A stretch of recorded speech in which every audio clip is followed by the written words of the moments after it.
That's right, ladies and gentlemen. You read the title, Mismatch of the Year. I don't know, is it? It's more of a question. Maybe I should have put a question mark on there because, I don't know. I mean, me personally, now look, this is probably going to be a kind of split down the middle type thing, but I personally, Counterpunch Boxing, the count, I believe it is a mismatch. Okay, now they're comparing this to the likes of Oscar De La Hoya, Manny Pacquiao, or even Pacquiao, Margarito. A couple other fights are kind of comparing it to. Amir Khan, Canelo is another probably good comparison.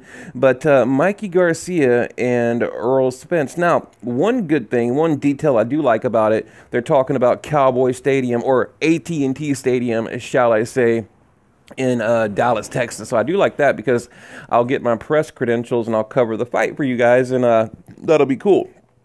I'm sure I'll bump into old Mr. Ellie Seckback because, he follows Garcia around like a lost puppy. So, yeah, I'm sure I'll be able to get him on the channel, of course. But, but yeah, I definitely am going to attend the media event. And I heard, now there's a rumor, I heard they're going to go through Houston, where I live, where I currently reside, okay?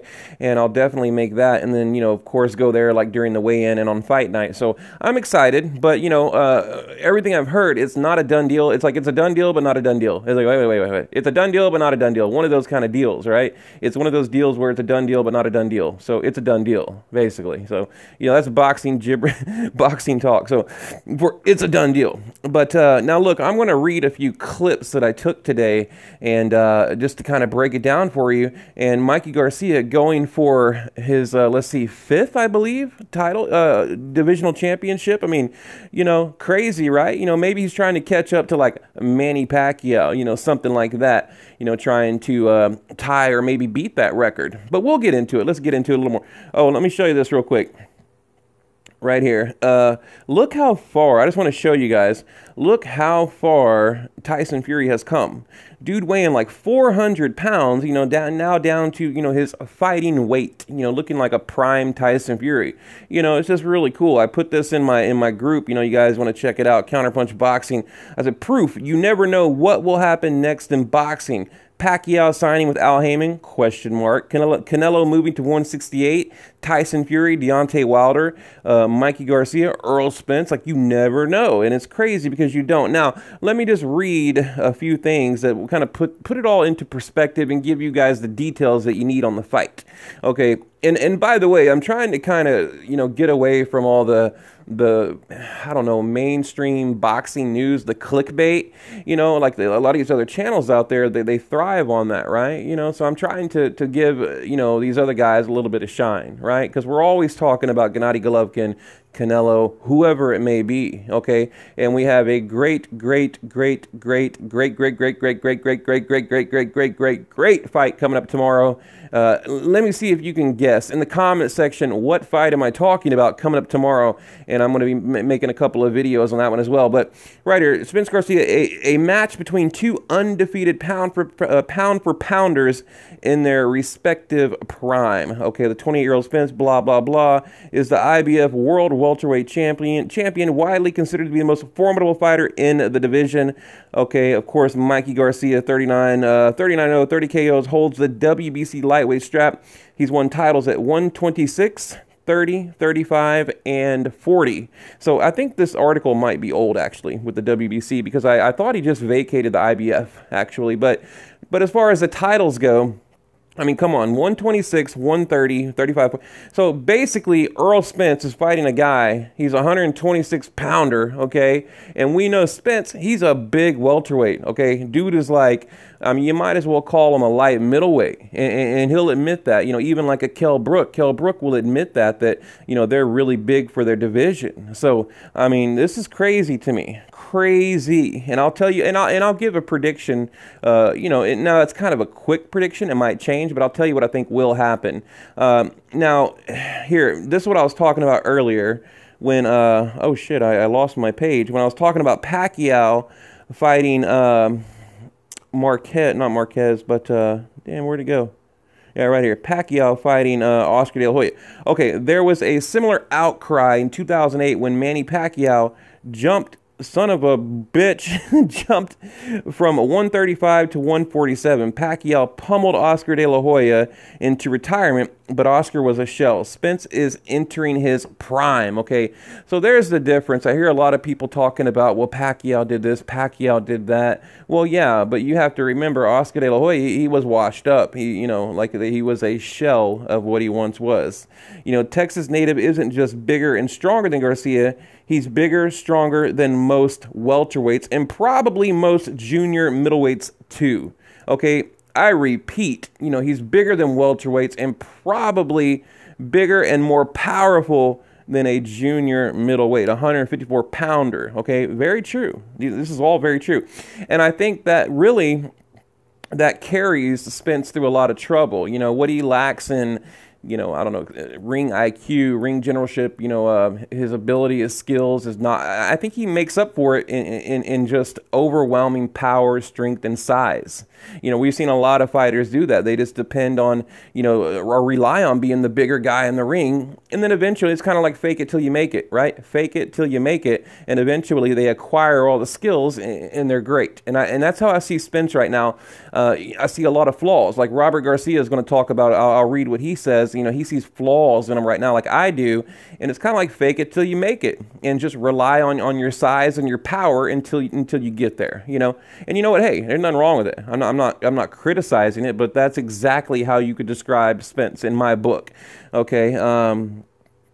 Right here, let's see. Yeah, they're talking about different fights in the past. Right here. When it was basically a mismatch, right? But Schmilling, maybe Garcia sees something with Spence. Maybe he needs to see a shrink.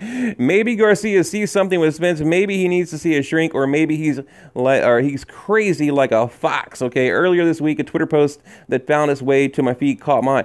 Earl's steps with punching. Earl steps when punching. He does, actually. And another thing I like about Spence is that range. I mean, he has, like, incredible range, like finding and keeping, controlling the range.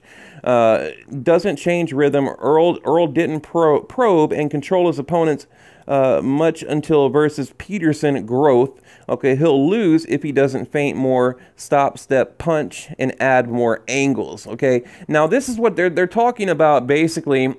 Robert Garcia, they see flaws in him, and they think they can capitalize on those flaws, and maybe they can be.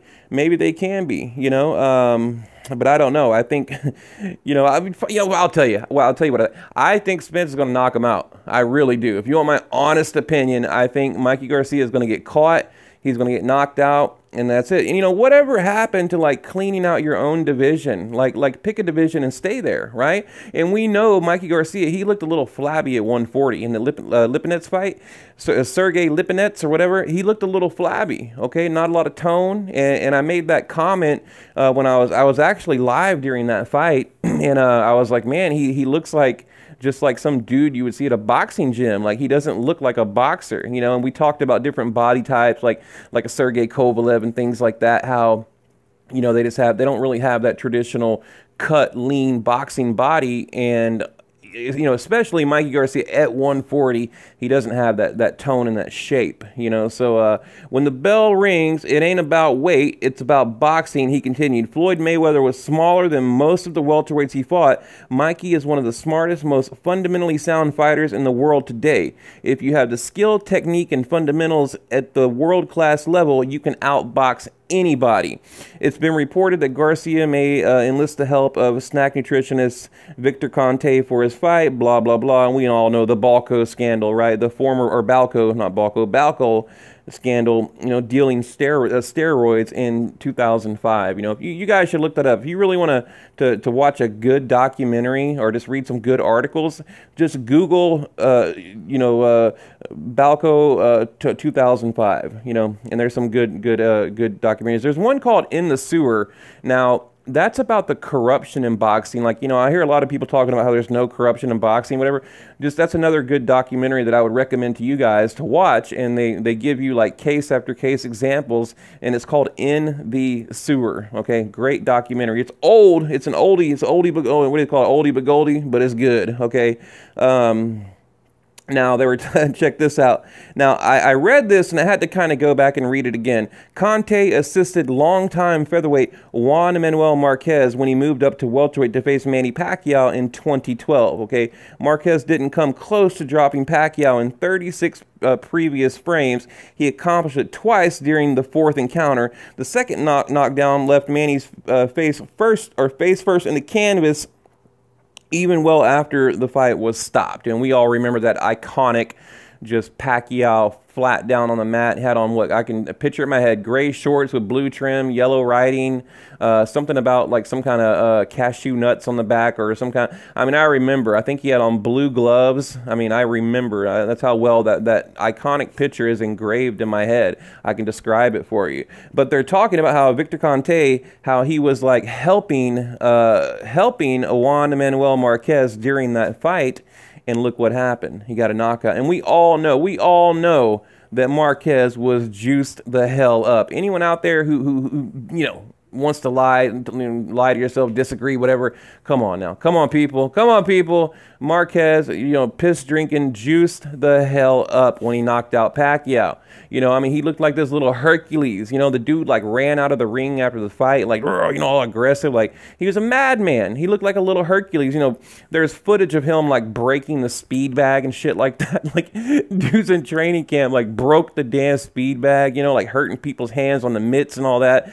I mean, this is a little welterweight. This is a little dude, okay? You know, like packing power like a middleweight, like a Triple G, okay? So, now, here we go. Most fans would prefer Garcia unifies with someone like a Lomachenko and Spence take on the other 147-pounder titleist. However, Spence Garcia doesn't preclude the former from facing WBC belt holder Sean Porter after. Okay, both are still in their prime. Porter might return in early 2019 if he had or if he and Spence are victorious in their respective bouts. Now, that's going to what I was saying in the beginning of the damn video. Like, why aren't these guys fighting each other? Okay, I don't understand this fight. It doesn't make any kind of sense to me.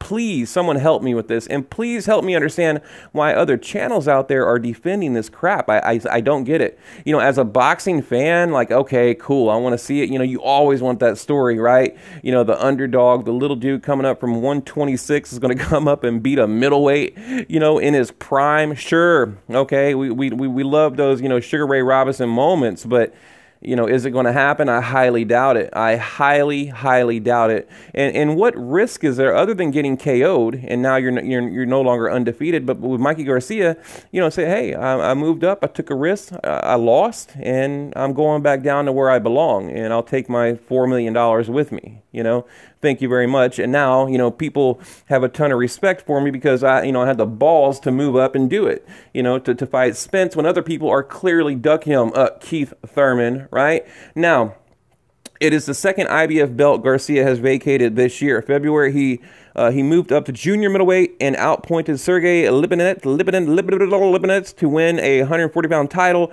rather than make a mandatory defense. See, that's the thing.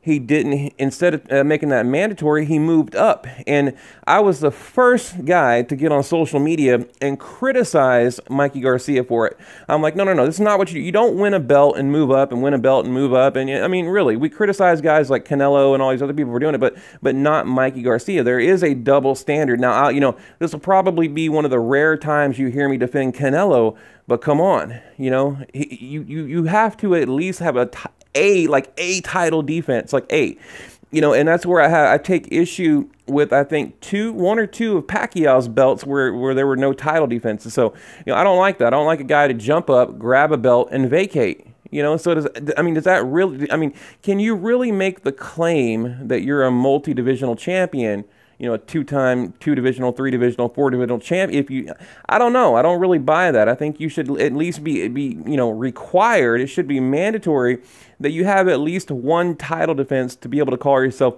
a multi-divisional champion. Okay. Okay. Okay. All right. Now, Robert Easter, Sergey Lipinets, Adrian Broner, you know, Rojas, Burgos. You know, you look at these guys, and immediately in my head, I think these little guys, little guy, a little bit littler, you know, kind of this guy's a little bit. These are small guys, okay? And now he's getting in the ring with Spence. It is crazy, crazy, crazy to me. You know, and here I'm not going to read any of this crap either. But look, I'll go back to the picture here so I can end the video and kind of give you my final thoughts, okay? I mean, my final thoughts on the whole thing is, yes, I do believe it is a mismatch. I don't understand the fight. It makes no sense to me whatsoever, but I'm intrigued, okay? I will admit, you know, I'm honest on the channel. I don't like it, but I like it, you know? It's like, hey, again, look, boxing was built on these types of fights, okay? I know I'm like contradicting myself right now. So, I mean, I like it and I don't like it. I mean, this is a chance for Mikey Garcia to make history. And could you imagine, what if he, you know, I mean, the only chance, he's not going to knock him out. But what if he outpointed him? You know, what if he pulled, you know, throwing 100 punches around? I mean, Spence has never been in front of a guy like that, you know? I mean, for a minute, I'm going to go off into fairy tale land for a minute and just play the what if game. You know, what if? What if Mikey Garcia did that? You know, timed him, figured him out, you know, controlled the range, held him up, tied him up. You know, I mean, I don't think they're going to go in there and try to work the body and wear him down and eventually knock him out. I mean, maybe they will. I don't know. But another thing I want to tell you is if you go, there's a bunch of videos. I'm not going to tell you what channels, but you can just look it up.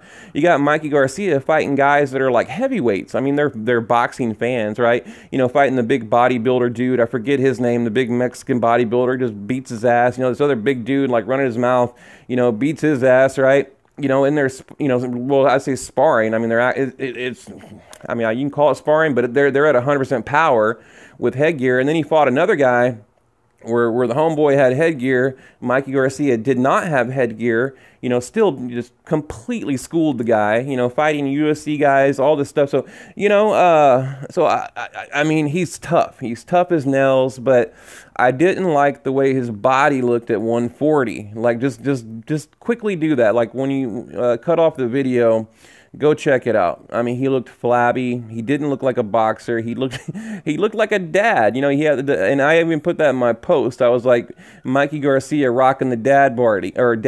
You know, Mikey Garcia rocking the dad body, because that's what he's doing. You know, I mean, he even had like the love handles and all that. So, but hey, he won. You know, he did what he had to do to win. You know, I think he went 12 rounds. I believe that was a decision against Sergey Lipinets, but I don't know, guys. I'm gonna leave it at that. I was just in the mood to talk about boxing tonight, and look, you know, sub to the channel if you're still here. Support the channel, subscribe. You know, I don't really care. Hit the like button, whatever. But I need to build up my subs. I need to hit 10,000, so I would greatly appreciate it if you could help me out. And oh yeah, leave your comment below.